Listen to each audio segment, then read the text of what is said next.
kati ng'ekyavaamu obutondo obutonotono. So gwayingira ekibuga jangu n'ekiziribaawo jangu n'ekikooti oleme kubeera ng'ono atintima butintimi bw'ati pewe emaze okulabika nti emuyitamu. Osobola okujja ne umbrella n'ekintu ekirala kyonna ekigenda mu maaso n'okulabika nti munnange kikubika ate enkuba obutakutuukako. Kosa n'okugenda maaso n'okulabika nti weetegekera embeera ey'obudde.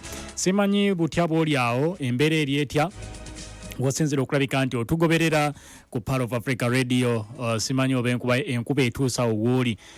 Weetuuse kyokkola okimanyi abali mu Kampala temuli nnimiro wano mu city center nti oli yazze n'asimbawo olusuku nedda. So kati abali mu bitundu eby'ebyalo awali ettaka w'okyasobola okulabika nti olima. Bwe biba bikolo bya muwogo bibiri bisimbe, bwe kiba kikolo kya kasooli kisimbe, bwe gubeera nga musiri gwa lumonde guteme. Ofuba okulabika nti munnange ate weetegekera ebiseera ebijja mu maaso. Ekikolo kya muwogo ekyo ky'osimba, Omuganda yagamba nti ky'osimba onaanya ky'olyako ettooke, ky'osimba mu lusaazisaazi ojja genda maaso n'okulabika nti ate ojjako emmere gy'onaalya. Kuba mmwe abali mu kyalo mmwe muliisa ekibuga. Eno mu kibuga tulina kukola kupatikana kulaba nti akasente mu nsawo kabambuli. Bwe kabeera mu nsawo gwe mu kyalo bw'oyingira site obeera otunoonyeemu ssente. Olusuku lwaffe ze nsawo zaffe. Kati olusuku lwo olwotemamu emmere n'ojja eno n'ozinona n'ozitwala mu kyalo ate ne weekulaakulanya. So bw'oba olina olima oba w'osobola okusimba ekintu kyonna genda maaso n'okulabika nti okikwasaganya mu biseera bino eby'enkuba, oba kusiga bijanjaalo oba kusiga kasooli. Ne kati wandibadde nga watandika dde enteekateeka ezo waakiri enkuba kasooli n'emusanga waakiri ng'avuddeyo. Negenda maaso n'okulabika nti emufukkirira okulaba nti ate mu maaso awo ojja genda maaso n'okulabika nti onuula ku minwe. Nze Omugabi Matovu Hood Munakyaddondo, programu mpulidde kamenya agaba mawulire kuva mu bitundu bya Uganda eby'enjawulo bingi nnyo nnyini ddala bye tugenda okusobola okulabika nti munnange twekenneenya. Tutandikire mu kubuzibwa misango. Kitongole kya Uganda Police Force akawungeezi ak'olunaku olw'eggulo bagenze maaso n'okulabika nti batutegeeza ku ttemu eryagenze maaso n'okulabika nti likolebwa ku mwana ow'obuwala wa myaka 11 yagenze maaso n'okulabika nti asobezebwako step brother we n'amala n'akozesa ennyondo n'agimukuba ku mutwe kukakkana ng'agenze maaso n'okulabika nti amutemula. Njagala kulabika nti story yongera maaso n'okulabika nti njikuwa wano kusinziira ku kitongole ekya Uganda Police Force. Bamaze dda okulabika nti bakwata omuvubuka ono wa myaka 20 yategeerekezeeko erinnya erya Lubanga Kene Richard wa myaka 20 nga mutuuze ow'oku kyalo Kopil Village mu Anganya Parish mu Anyama oba Unyama Sub-County mu district ey'eggulu. Nga poliisi yagenze maaso n'okulabika nti emukwata. Poliisi eya Aswa West Region be bakoze omulimu okulabika nti omuvubuka ono bamukwata, kossa ng'ekwataganidde wamu ne poliisi ey'eggulu okulaba nti ono akwatibwa avunaanibwe. Kigambibwa nti ng'ennaku z'omwezi 14 omwezi ogw'omwenda 2023 ku ssaawa nga 8 ez'emisana akaana ak'obuwala kana kagenda maaso n'okulabika nti munnange kasobezebwako. Ono yakagamba kagende kanone essowaani mu nnyumba ye. Genda mu nnyumba yange onone essowaani, oba ojja kujja mu nnyumba yange onone essowaani. Akaana kano bwe kagenda mu nnyumba ogenda maaso n'okulabika nti kajjayo essowaani, omuvubuka ono w'emyaka 2 n'akagoberera. Kayingira mu nnyumba bintu bikubagana kanoonya essowaani gye yakasanga n'agenda maaso n'okulabika nti akavumbagatira. Oluvannyuma lw'okavumbagatira n'akasobyako ng'akozesa eryanyi. Bwe yamaliriza okulabika nti akasobyako na byonna ebyali biguddewo akanyolagano, omuvubuka ono n'akwata ennyondo hama n'agenda maaso n'okulabika nti agikakuba ku mutwe. Amaze okukasobyako ate akakubye ennyondo ku mutwe wakati mu kulwanagana, ennyondo eyakattirawo instantly. There and then ne kafa ng'amaze okukasobyako balwanaganye n'akakuba ennyondo ku mutwe ne kafa. Poliisi egamba ennyondo gye yagenda maaso n'okulabika nti akozesa nayo yagenze maaso n'okulabika nti munnange egizuula era nga egenda kukozesebwa ng'obujulizi okulaba nti waakiri omuvubuka ono agenda maaso n'okubeera nti avunaanibwa. Poliisi bagamba nti kino ekyagenze maaso n'okulabika nti kibeerawo ettemu eryakoleddwa oba eryakolebwa nga 14 kiteekwa okubeera nti kyakujjukiza eri abaana ab'obuwala okubeera abeegendereza ebiseera ebisinga, kubanga ekyatuuka kaana kano yakasindiikiriza paka mu nnyumba yaako. Nti ne bw'abeera nga omuntu omuyinako oluganda si kirungi kugenda maaso nakulabika nti omwesembereza nnyo. Kati ono yakalinako oluganda n'agenda maaso n'okulabika nti akagoberera.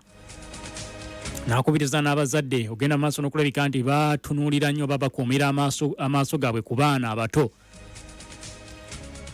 Kakati omuvubuka ono agenda kuvunaanibwa omusango gwa defilement kw'ossa ne murder, kubanga omwana ono yali muto nnyo nga tasobola kulabika nti yeerwanako mu kumusinza amaanyi n'amukuba ennyondo ku mutwe eyamuttirawo. Ye ndowooza yamutunuulira ng'akuze. Imagine ng'omuyinako n'akakwate n'agenda maaso n'okulabika nti amusobyako. Ekitongole kya Uganda Police Force baategeezezza nti oyo bamaze dde okulabika nti bamukwata. Byabadde mu district ey'eggulu ettemu ery'ekikula ng'ekyo. Abawala bangi bagenda maaso n'okulabika nti basanga ebizibu bwe bityo. Kati mu kaseera kano kirungi nti abaana bagenda badda ku masomero batandise okuva awaka, naye era sitiiru omukuumirako amaaso kw'ossa n'okumubuulirira n'okwongera okusaba ab'ebyokwerinda ne bekikwatako bonna okulaba nti abantu nga bano bagenda maaso n'okulabika nti babonerezebwa nga amateeka bwe galagira, okulaba nti ebikolwa nga bino bigenda maaso n'okulabika nti munnange bikendeezebwa mu bitundu eby'enjawulo ebya Uganda. Bikola ebyokusobya ku baana abatanneetuuka biyitirivu nnyo. Abamu babasobyako ne basirika, omwana n'asirika, bagenda okukola okunoonyeza bwa Katonda bw'abanga yanisa oyo yagenda maaso n'okulabika nti akikola, abazadde ne bategeera n'olaba nti yakwatiddwa, abamu ne biggweera awo.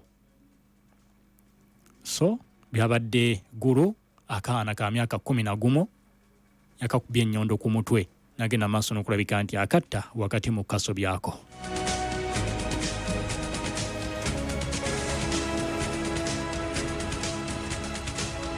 Nga tuvudde eyo then bwe tukomawo era ekitongole kya Uganda Police Force kyavuddeyo ne kitutegeeza nga bwe kyakolaganye obulungi ddala n'ekitongole kya KCCA, Kampala Capital City Authority. Wakati mu lutalo lwe baggulawo olw'okulaba nti waakiri bakuuma abaana bano abaleetebwa ku nguudo, tutera okulaba obwana ku street. Kaana kato myaka 2, myaka 3, myaka 4, ab'omusanvu, ab'e12, 15, abamu bali mbuto, omu mwana ate ayina mwana munne gw'asitudde, ate ayina n'olubuto olulala, nga bali ku nguudo z'ekibuga Kampala bagenda maaso n'okulabika nti basabiriza.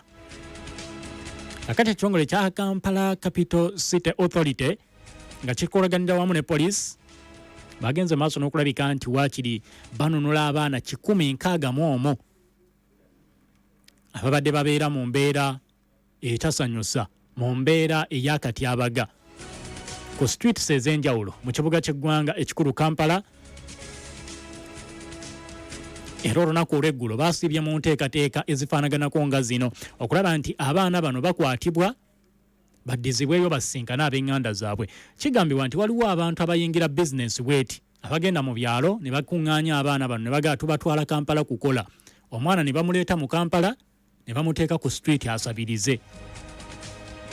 Tuula awo z'okola z'otuwa. Ne bagenda maaso n'okulabika nti babakolamu ensimbi. Abamu kigambibwa nti embeera ey'omu byalo egenda maaso n'okubeera nti ebanyiga bamaliriza bazze mu Kampala nga bafuuse ba street kid. Obeera okwo ku street kwe kasiiba. Naye ekibuuzo kye nkyebuuza, basulawa? kuba zigenda okuwera ssaawa 3 ez'ekiro nga ku street tobalabako. Ku makya n'okomawo n'obasangako. Mu joint operation eyagenze maaso n'okulabika nti ekolebwa ekitongole ekya poliisi KCCA kw'ossa n'ebitongole ebirala babadde balaba ekizibu eky'abaana bano abagenda maaso n'okulabika nti baggyibwa mu byalo nga baba traffickinga ne babaleeta mu kibuga. Bakolaganidde wamu n'ebitongole ebyenjawulo ebirwanirira eddembe ly'abaana okulaba nti abaana bano bakwatibwa baddizibweyo 161 bo bamaze dda okulabika nti munnange batwalibwa. Abantu bangi ku street okwo bagenda maaso n'okubeera nti basaasira obwana buno. Mpaayo 10 tebamanyi kusaba nti bamanyi nnyo Oluganda. Baba bajja mu bitundu ebyewala naddala district ez'amambuka ag'eggwanga lyattu Uganda gye babajja okulabika nti bajja ku street okusabiriza ensimbi nga babaleese nti bazze kulabika nti bakola. Naye emirimu gye babaleeta okukola si gy'ogamba nti omwana agenda kuddayo ayambe bakadde be ekiri awo nti oba agenda kukola ssente empitirivu nnyo, nedda. Kaakati mu bikwekweto bino batugamba nti abaana baatwaliddwa mu district eya Napak abasinga gye babadde bava okusobola okulabika nti munnange baweebwa ab'eŋŋanda zaabwe ate abo basobola okulabika nti munnange batuuka mu myaka egivaako kye gyekolera oba okuyiga baba batutte mu kitongole ekya Koblen Youth Rehabilitation and Skilling Center in Napak okulabika nti munnange bafuna eddembe lyabwe kw'ossa n'okubaako skills ez'enjawulo ze bayiga okusobola okweyimirizaawo bave ku nguudo z'ekibuga Kampala kwe babeera basala amakubo, emmotoka ziyinza okubatomera, abantu okubayisaamu amaaso n'okubatunuuliranga ekyenyinyalwa mu kibuga. Kaakati n'ekitongole ekya KCCA nga bagamba n'ekibuga kyennyini kyetaaga okulabika obulungi kuba bw'otunuulira Kampala olimwa. Gino myala, gano mazzi gakulukuta, ono kasasiro, ono omwana tali mu mpale, ono akasaati kayulise, ono azitudde akaana, ono ali lubuto. Kakati mugezaako okulabika nti bakuuma eddembe ly'abaana abo ne bagenda maaso n'okulabika nti babazzaayo. N'enteekateeka nategeddeko nti zikolebwa okulaba nti babayigiriza. Rehabilitation and Skilling Center eno ebayambako okulabika nti babayigiriza emirimu egy'enjawulo. Okusinziira ku mukyala Sheila Birungi ng'ono Director of Gender Community Services and Production ku KCCA yavuddeyo n'ategeeza nti operation eno gye baatandise egenda okusigala ng'egenda mu maaso okulaba nti abaana bano bakuumibwa bulungi. Egendereddwamu waakiri okukuuma abaana bano nga bayita mu Child Protection Ordinance eya 2022 akawaayiro akakuuma oba amateeka agakuuma abaana. Okusinziira ku section 10 eya kawaayiro kano bavayo ne bategeeza nti etangira omuntu yenna kuba baagiyisa okusobola okutangira abaana bano okujja ku nguudo. Nti section eyo etangira omuntu yenna okusindika omwana ku kkubo oba mu kifo kyonna okola omulimu ogw'okusabiriza mu bifo eby'enjawulo, okutuula ku street ng'akutte ekikopo nti ayagala bamuteeremu ensimbi. Kati etteeka eryo litangira omuntu yenna era singa obeera nti okwatiddwa osobola okuvunaanibwa nti wakutte omwana n'omusindika ku street nti agenda asabirize n'ekigendererwa eky'okufuna ensimbi. Era etteeka eryo litangira abantu bonna ogenda maaso n'okulabika nti bakozesa abaana nga eky'obugagga kye basobola okulabika nti bajjamu ensimbi nga bayita mirimu egy'enjawulo n'ebikolwa eby'okusabiriza mu Kampala wano. Era singa omuntu abeera nti akwatiddwa ng'asindisa omwana ku street ogenda maaso n'okulabika nti asabiriza aba asobola okugenda maaso n'okulabika nti avunaanwa. Mu kuvunaanibwa oba oteekwa okusasula fine ya $4 egya Uganda kw'ossa n'ekibonerezo okusiba mu kkomera okumala ebbanga eritasukka in fact eritaka wansi wa myezi 6 baba ino genda maaso n'okulabika nti bakuziba oba si kyo byombi n'obikola n'osasula fine n'ebbanga eritaka wansi wa myezi 6 n'olimala mu kkomera. So kati abaana abo buli omu abadde yeebuuza abaana bano bavaawa ne babanga batandise okubakwata okubazza ewaabwe kitegeeza kitongole ekya KCCA awo muba mutandise bulungi. Abaana bwe baggwa nga tugenda kubinnya mu nguudo bwe bigwa nga tudda ku myala bwe tuva ku myala nga tutereeza okugaziya enguudo n'ebirala tugenda okulaba ng'ekibuga kyaffe kizzemu okubeera nti kitemagana. Naye abaana bano bali ku streeti eno binnya eno kino eno kiri kakati bagamba bagenda kubeera nti babazzaayo. Era mukyala birungi n'agenda maaso n'okulabika nti asaba abazadde bonna okukuuma abaana baabwe butiribiri n'eddembe lyabwe babire nti balikuuma butiribiri. Ku ntandikwa y'omwaka guno tujjukira bulungi era waliwo ekikwekweto ekyakolebwa abaana 150 ne bagenda maaso n'okubeera nti banunulibwa okuva ku nguudo ne bazzibwayo ewaabwe.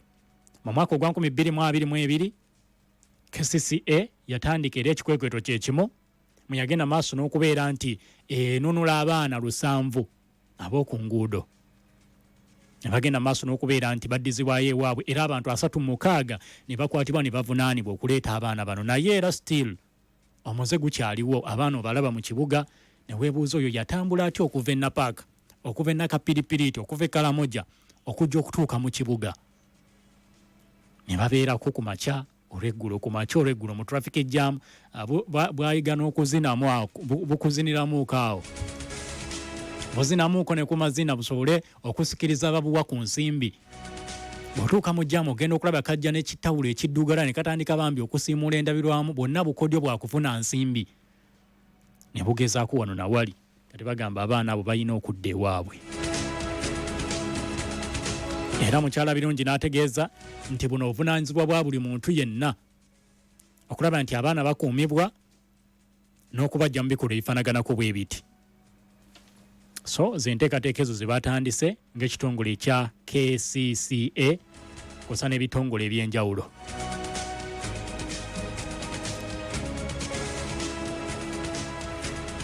Mu mbeera efaanaganako bwetyo tuli kukola lya muntu wa bulijjo program mpulidde kamenya tugenda kugendako ne mu kibiina ekya FDC eyo entalo ezatandise olunaku lw'eggulo ze nakutegeezezza wano abakulembeze abapya abalondeddwa abakadde bagamba tuli bakufaafaagana babaddewo be tugenda maaso n'okuwa ekitiibwa.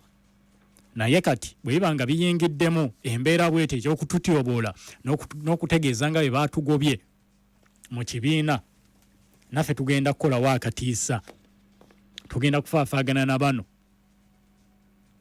none ebya FDC tebinnaggwa amatu ku leediyo yo ngenda kubikuwa wabula akkiriza nkujjukize Seed Training Center eriggwa omuzadde alina omwana ali waka yamala P7 nga teyagiyita bulungi yamala senior 4 ne bimukuba yamala senior 6 ne bimukuba oba yatuula P7 n'ayita naye toyina ssente ng'omuzadde ogamba ate kati kumusomesa emyaka emirala 4 ate asome n'emirala 2 nedda kaakati omwana oyo twamutemerako ttaka gwe ng'omuzadde. Omukisa weeguli kuzigirira bannaffe aba Seed Training Center for Gardening and Landscaping. Eby'omu kibiina bwe biba biganye eri omwana wo asobola okukola omulimu ogw'omu mutwe bulungi ddala bagenda kumuyigiriza okulimira awafunda n'okutereeza kompawundi z'abantu. Omwana akole ekiyitibwa compound leveling. Ebintu ebimu bijja na talent. Asobola okubeera nti talina talent esoma chemistry, biology, asobola okubeera nti talina talent agenda kusoma mathematics, physics, naye ng'ate bwe kijja kukozesa omutwe okukola designs ez'enjawulo mu compound y'omuntu ng'omwana oyo ajja kikola bulungi. Kakati abasidi bakugamba omwana mutwaleyo asome.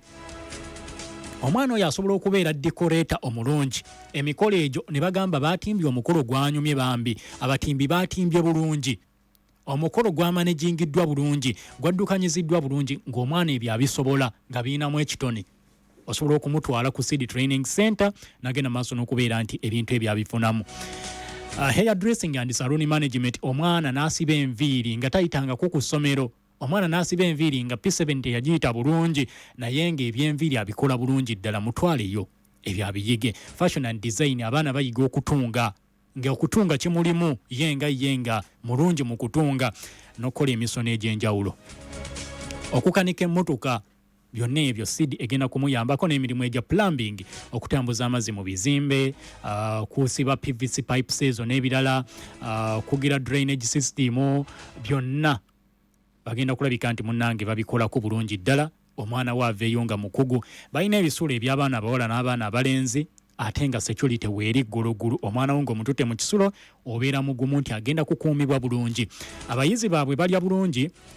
Bano tebakoma kusomesa busomesa wabula ne certificate bazigaba is a Ministry of Education and Sports wansi w'enteekateeka eya DIT, Directorate of Industrial Training. Nga babikola mu skilling muno nkugambye nti omwana wa P7 naye bamutwala senior 4 bamutwala ne senior ey'omukaaga.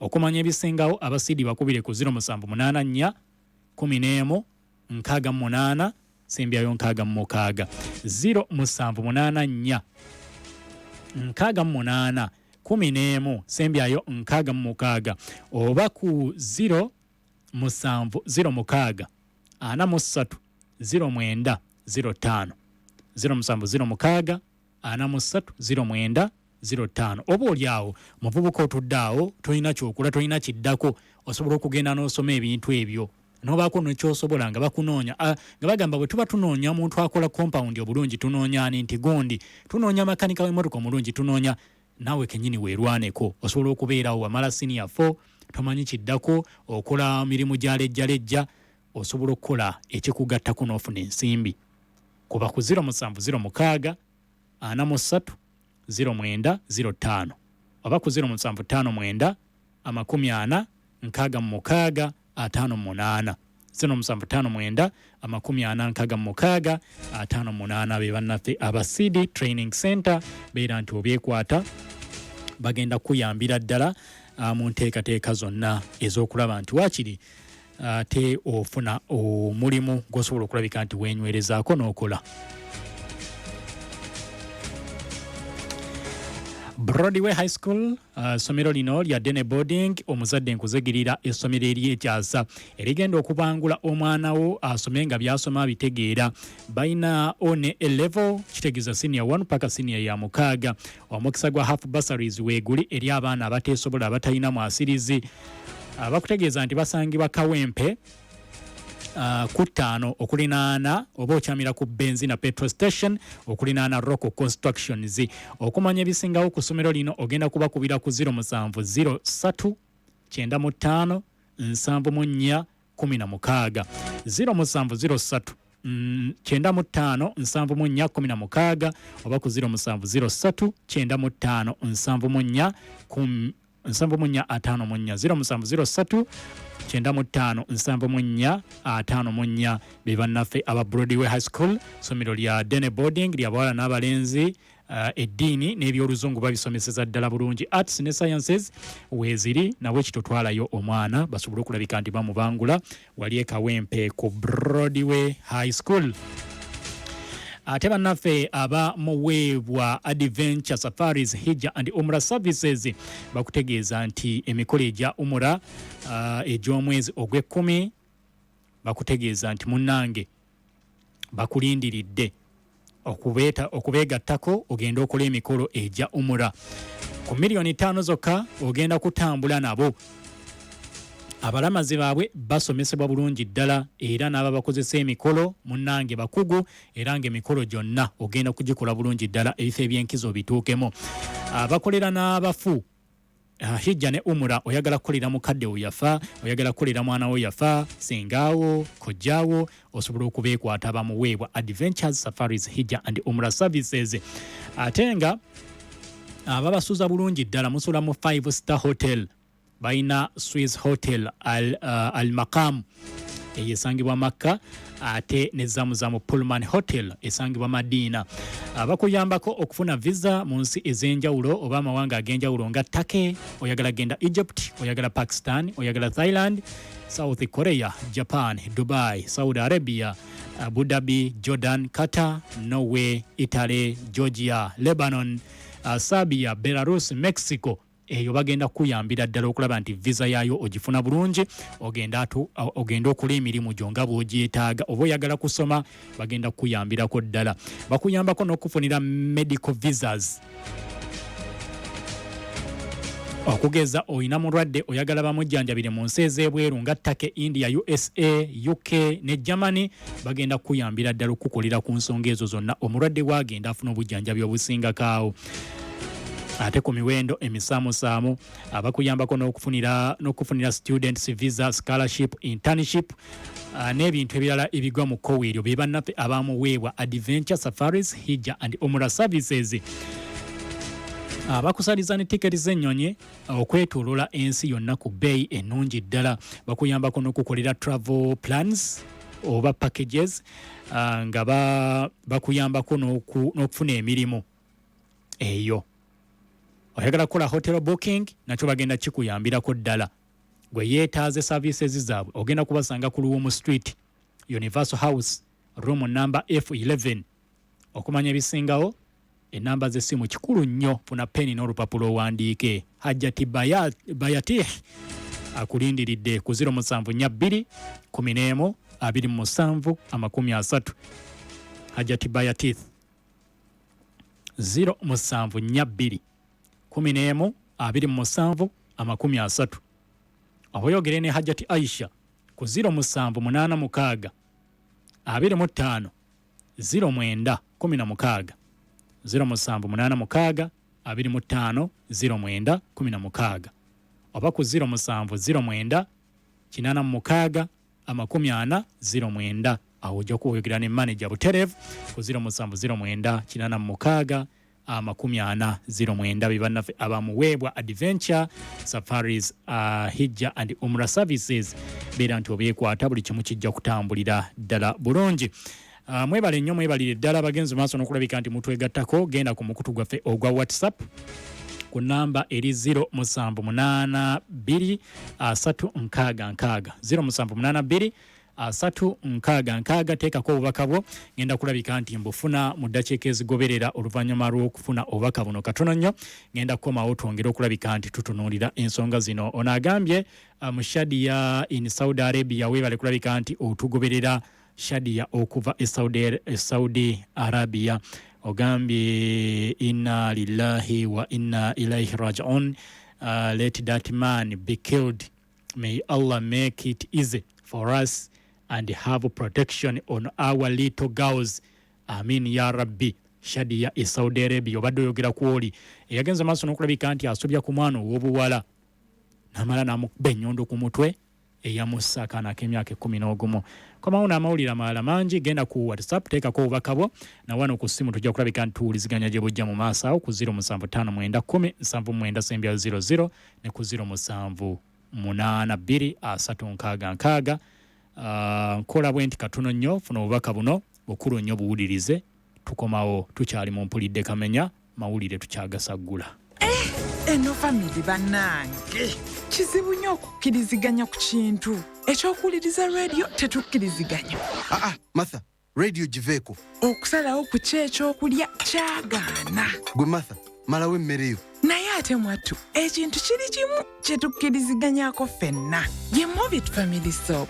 Sabbuuni akozesebwa bawanga mwagala nnyo olw'obunene bwe era n'obuwangaazi. Anti munnange ekonome mwagala nnyo olw'ensonga nti akuuma olususu nga luweweevu ate mmuka nnyo. Martha ne muto we bamwagala nnyo olw'akawawa akalungi k'alina. Buli omu musanyufu olw'okuba nti ab'omu makaago buli omu alina kyamwagalako. Movit Family Soap ye sabbuuni agwanira ab'omu makaago bonna. Movit, all day confidence. وما الحياة الدنيا إلا متاع الغرور. Buli bw'olowooza ku kuwa omwana w'omusingi omugumivu mu byenjigiriza, lowooza ku Al Ihsan Education Center erisangibwa emigadde Kigoogwa ku luguudo lw'Ebombo. Al Ihsan Education Center litandikira ku nasale paka ku kibiina eky'omusanvu. Abaana basomesebwa olulimi Oluwalabu, eddiini Busiraamu, okusoma Quran nga ne mu masomo g'ebyensi bakolera ddala bulungi. Batuuza n'ebigezo bya UNEB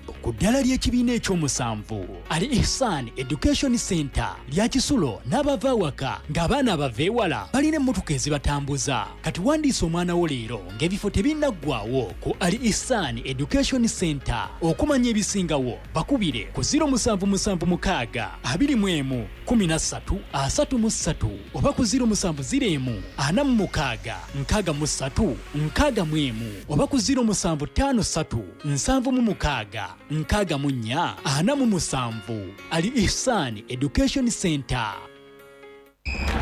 Yefendi bajoba dolindiride. Yunus Junior Santamu. Eno ye ligi yafe mupira gwafe style yafe. Star Times UPL season empya etandikanga 15 mwezi ogw'omwenda. Go for it. What a finish from Omuvubuka.